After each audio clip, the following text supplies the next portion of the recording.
Hello, my name is John Hall. I have the privilege of serving as the president and CEO of the Houston Advanced Research Center. We're located in the Houston area, but we work across the state of Texas. We have existed for 40 years and especially work on environmental, water, and energy issues. Because of climate change, we extended our focus in recent years to include community resiliency as well as what we call climate equity, which has to do with the notion that the benefits of our economy, of our energy sector, should be provided fairly to all Texans, regardless of their ethnicity and income. We are committed to, we have great expertise with regard to emerging technologies in the energy sector and the transportation sector.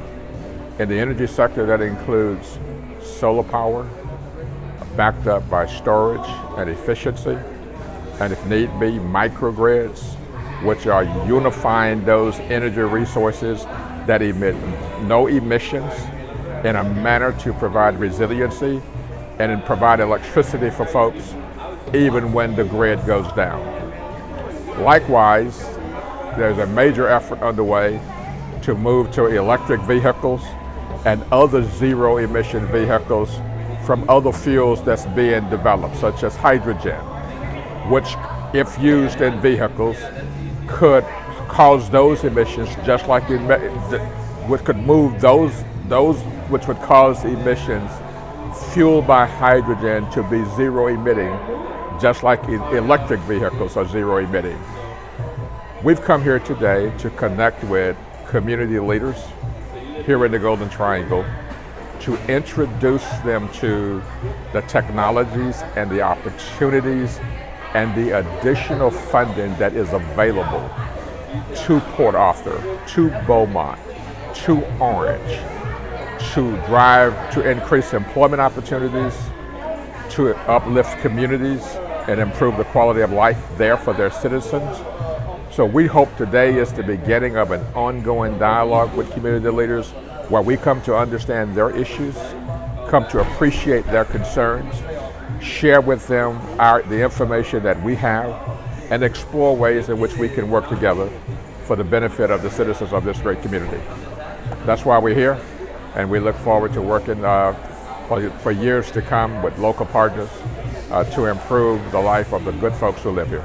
Clay Roy, president of the Port Arthur branch NAACP, here today in Beaumont supporting the summit for environmental and health with this summit that is being held by HARP, and we just want to be able to let everybody know that it's an important project, and we are glad to be here. Here's our Vice President, the Reverend Honorable Dr. Queen, and he'll say a little bit. How y'all doing today? I'm Reverend Dr. Queen. I'm here today, man. It's a auspicious occasion.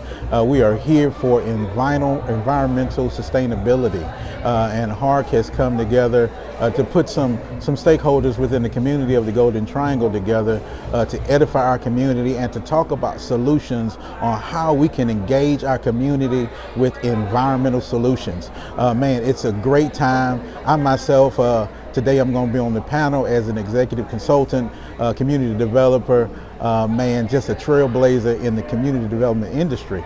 A lot of times I understand that you cannot have a productive environment or a productive project or a productive program without looking at the sustainability of our environment. So today we're going to unpack that for the community at large, and it's so important that we do this, especially within the constraints of the NAACP, because we have a health and environmental committee that is going to engage the city of Port Arthur with new levels of engagement. we're going to take it back to home, y'all. We're going to take it back to grandma gardening in her backyard and creating sustainable food sources, as well as solar energy on homes in Port Arthur. We're going to engage it on every side possible, and we're going to not do it by ourselves, but no matter the phenomenon that we encounter in this life, it will be a whole lot better if we just do it together. Hi, I'm Pam Gallagher, and I'm a program coordinator with HARC, which is Houston Advanced Research Center. Today we are giving a goodie bag for all those registered, and inside we have a wonderful HARC water bottle. We also have a little daily type planner. We have a wireless Bluetooth speaker. Oh, what else? Oh, some lip balm. This little gadget is a little portable charger for your phone, and which is really cool, in the back of it is it's solar powered. We have some treats. We do have some lollipops. We have some cream, moisturizer cream. And what is this? We have some healthy feet, you know, because you'll be walking around the whole time. Actually, we have 2 of those. So hopefully you'll stop by and enjoy all our vendors. You'll also get a ticket that you can put into a container where you can win a prize at the end of the event.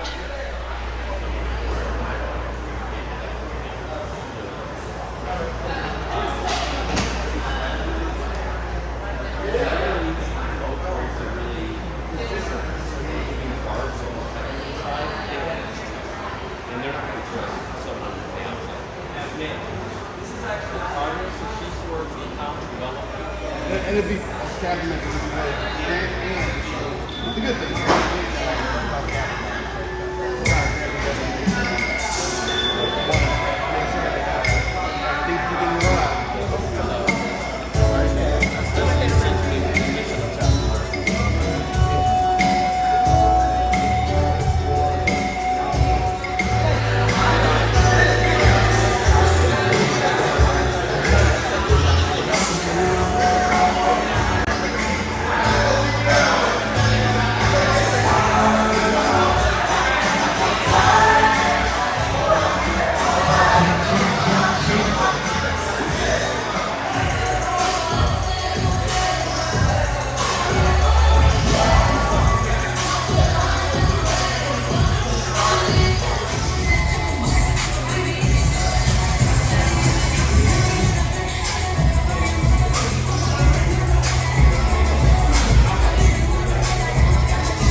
But there are other amazing folks that you get to connect with that you will hear from.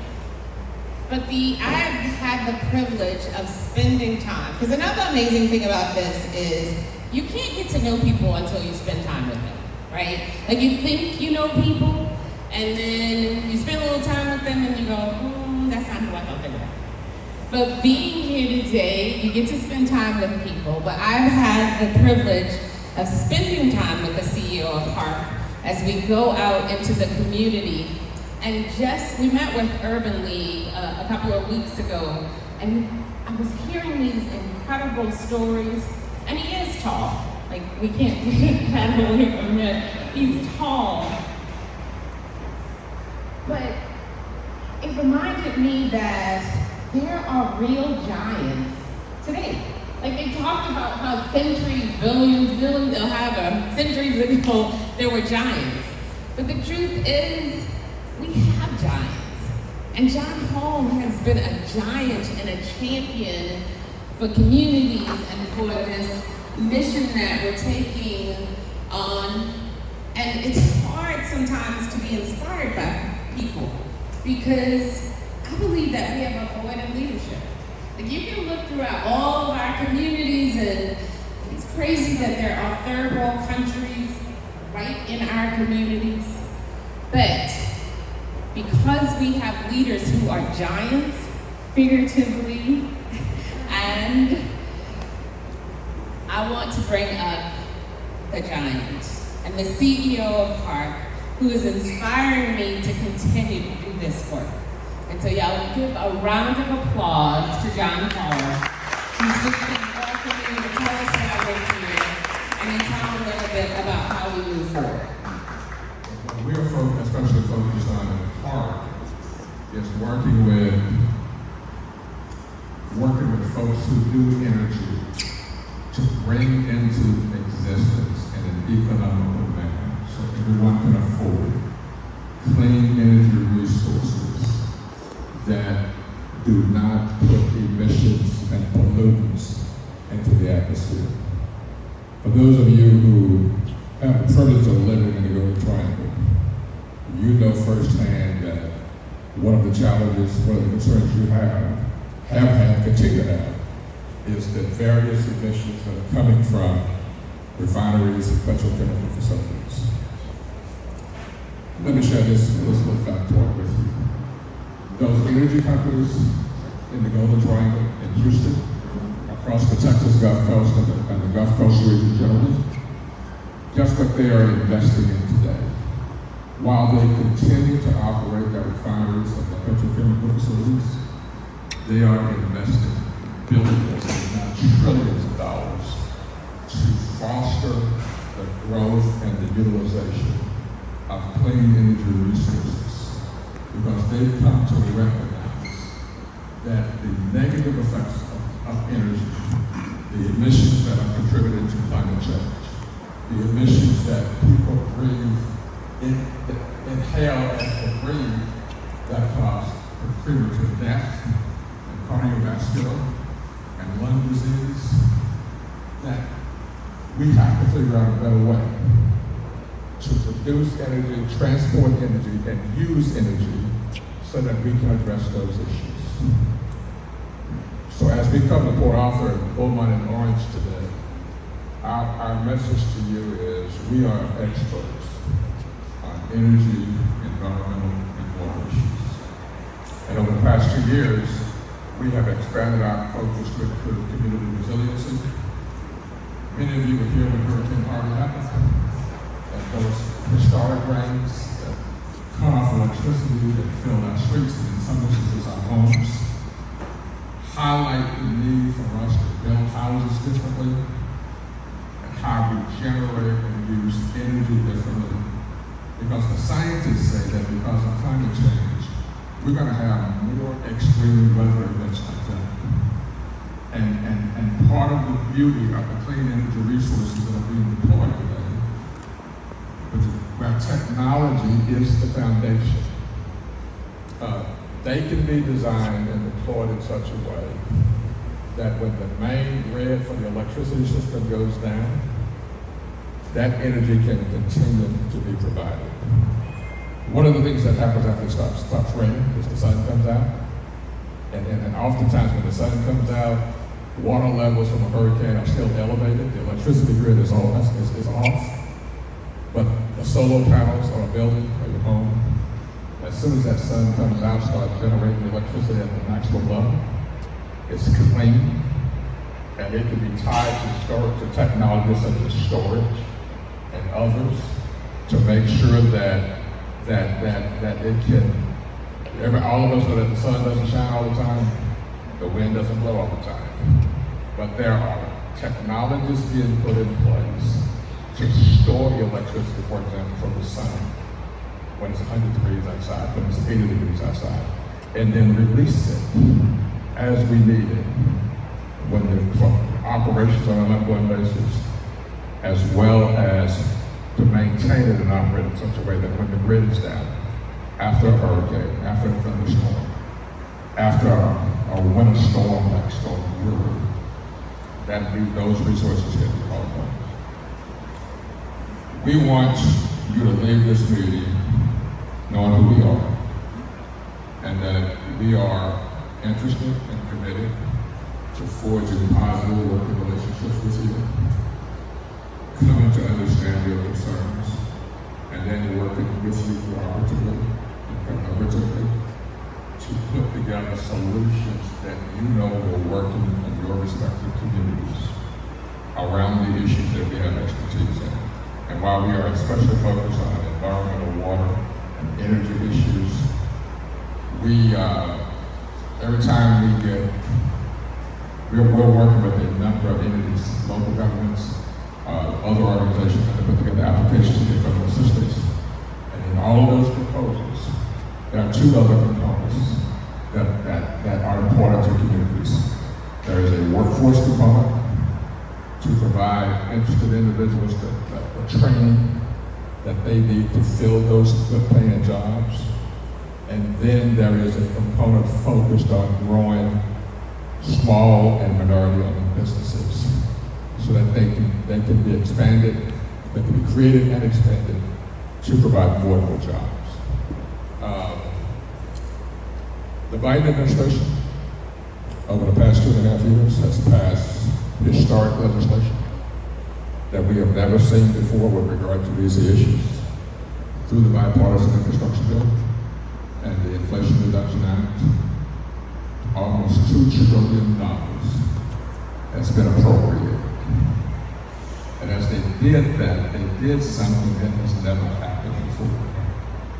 The president issued 2 executive orders, which says that it is the goal of the federal government to ensure that 40% of those almost $2 trillion gets spent in low-income communities. We have never had that in government ever. So one of the reasons we're here today is to begin a conversation with you, hope you bring your neighbors, your local officials, to determine and explore ways we can work together for you in accordance with your preferences and your desires to bring as much of that money as possible to the state of Texas and to the village around, to uplift the communities in which you live, to improve your quality of life, as well as the quality of life for your family members and your neighbors. And so I grew up in a small rural community, went to a Baptist church, and I got accustomed to the fact that there can be heat and fire in the room, even if there are just 2 or 3, or 4 or 5. And the other thing I've learned over the years, in terms of working to get things done, is that on any project, if you could just have 4 or 5 people work to get things done, you can literally move mountains. The people in this room, the 25 people in this room, if we come together and work together on a common goal, it is amazing what we can get done. It is amazing at the level of benefits that we can bring to the table for all the folks that we care about. I'm going to stop there. And let me just end by saying again, thank you for being here, Catherine. Thank you for your team putting this together.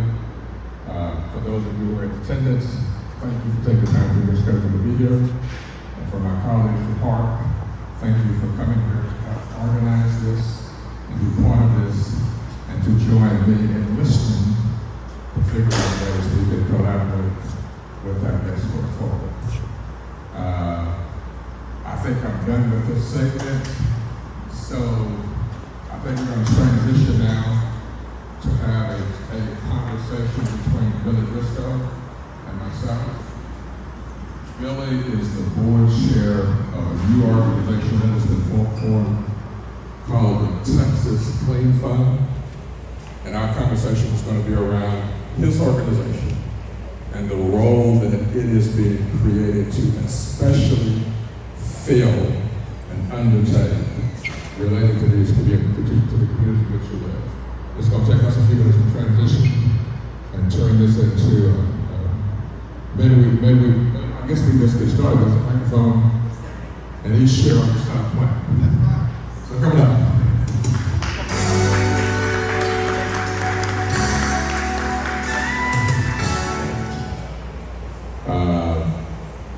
I'm pleased to introduce Billy Briscoe, who served as the chairman of the board of Texas Clean Fund. And much of our conversation over the next few minutes will relate to the role, the function, and the mission of the Clean Fund and why that's important. I believe the deployment of capital, deployment of good individual practices around energy transition, it's not, it's multi-dimensional, multi-steps. I mean, it's going to require political engagement, community engagement, patient capital, developing the market, deploying all those things in a way that makes sense, that really allows us the greatest opportunity for success. So I think that me having those experiences I'm kind of tickled pink by it because I'm having to draw every day off all those experiences to build a stable platform. Community engagement, political, financial, obviously, and the labor with the EPA and the laws and all those kinds of things. So I think that my crazy career, as crazy as it has been until this particular point, kind of makes it all make sense for me right now. Thank you, Billy.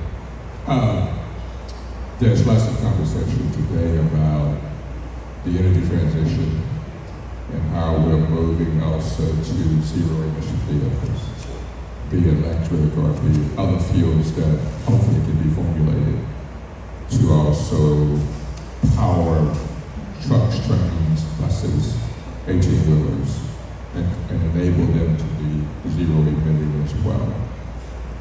One of the problems and one of the challenges that exists for low to moderate income households is the upfront cost, for example, of retrofitting, weatherizing your house if you have an open house,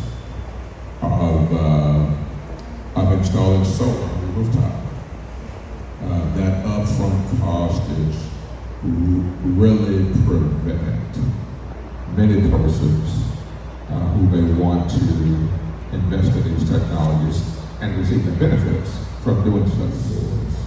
It opened up those opportunities to individuals and households, regardless of their income. We've gotten authorization. Collectively, the federal government passed an authorization bill funding to $27 billion. It's here. It's coming, right? And so after you get over the hurdle of galvanizing the political support naturally around something so large and impactful, the next step begins to settle into how do you do it? Okay, the brilliance of those legislators put together a pocket of deployment strategies that will allow for not only grant but also what we like to call patient capital. Patient capital really is just capital that we are able to deploy, will be able to deploy at rates significantly less than traditional markets. Right now, I think the Fed rate is 5%. If you go out and get discounted capital for your home for weatherization purposes or for EVs, you're looking at a substantial uptake. What Clean Energy Fund in Texas does, it's not in competition with big banks. What we simply do is allow for the deployment of federally sanctioned capital to communities that want to participate, need to participate in energy transition, that won't essentially break the home bank. Okay? Let's say that Playboy, president of the local NAACP, is interested in putting solar in his house. And the upfront cost is $20,000. But if he could install that solar on his house, it has the potential to reduce his utility bill from day one by as much as 60 to 70%. But Clay may be like I am, or used to be. He doesn't have that $20,000 up front. So how does Clean Fund make it possible for Clay to proceed and have that investment made in his house so he can begin to receive those benefits, but in a way that he can afford it. Now, Clay may be a millionaire, so I'm just using him for illustration purposes. Sure, and thank you for the question. So the way it would operate is you would have multiple sources to get to a clean energy fund of Texas, principally either through the contractor or our website. We've got to go out to communities and create the market. We got to let everyone know that we're out there and available for those types of advantages. You would simply apply. We would have a traditional loan process that we would take people through. It would be non-recourse to the extent you go through the process and it's all the greens are checked. We would make certain that there's a contractor that's on our approved contractor list, because there's got to be a trusting relationship between the community and the end user borrower. You don't want two things to happen. You don't want there to be a shoddy contractor. Not saying that there are shoddy contractors out there, but it happens. And the second thing, which is why we come into play, we don't want predatory lenders. As John mentioned, let's say you have a 20,000 installation. What I would call it predatory, legally it's not, but what a lot of people are doing are they're buying down rates. So what you would end up financing in a lot of the currently traditional solar panel experiences, you end up financing sometimes $27,000, $28,000, $29,000. You think you're getting it at a 2 or 3% rate, but it's really not. You're really just buying down the rate and you're financing not only the buy down, but the entire cost of the product. It just makes it a little bit less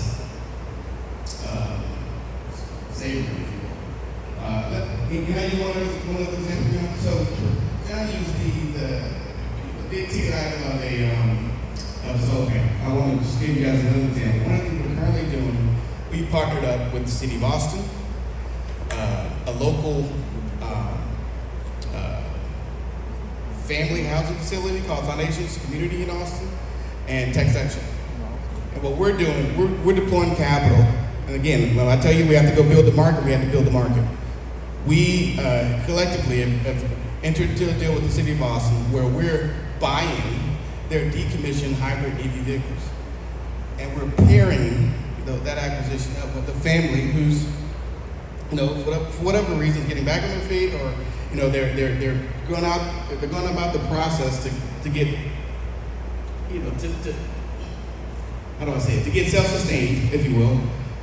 We deploy the capital. Foundation communities identify the families. We buy the cars from the city of Austin.